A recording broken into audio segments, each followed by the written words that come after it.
العالمين الرحمن الرحيم مالك يوم الدين إياك نعبد وإياك نستعين اهدنا الصراط المستقيم صراط الذين أنعمت عليهم غير المغضوب عليهم ولا الضالين.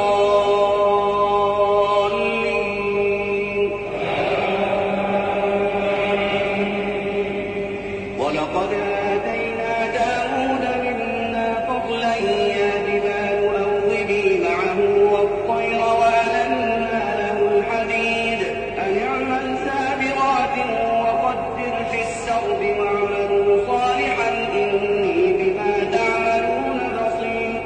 ولسليمان الريح غدوها شهر ورواحها شهر وأسلنا له عين القطر ومن الجن من يعمل بين يديه بإذن ربه ومن يزغ منهم عن أمرنا نذقه من عذاب السعير.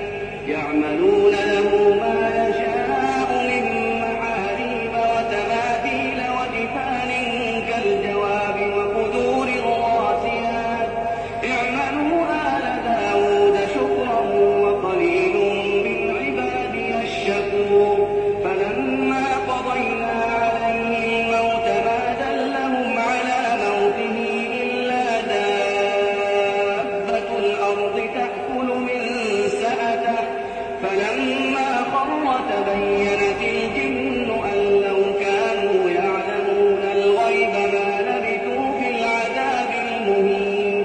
لقد كان لسبأ في مسكنهم آية جنتان عن يمين وشمال كلوا من رزق ربكم واشكروا له بلدة طيبة ورب غفور.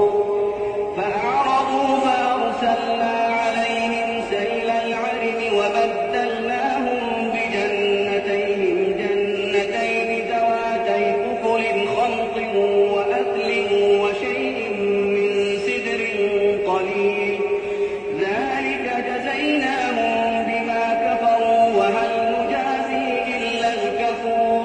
وجعلنا بينهم وبين القرى التي باركنا فيها قرى ظاهرة وقدرنا فيها السير سيروا فيها ليالي وأياما آمنين. فقالوا ربنا باعد بين أسفارنا وظلموا أنفسهم فجعلناهم أحاديث ومزقناهم كل ممزق إن في ذلك لآيات لكل صبار شكور. الله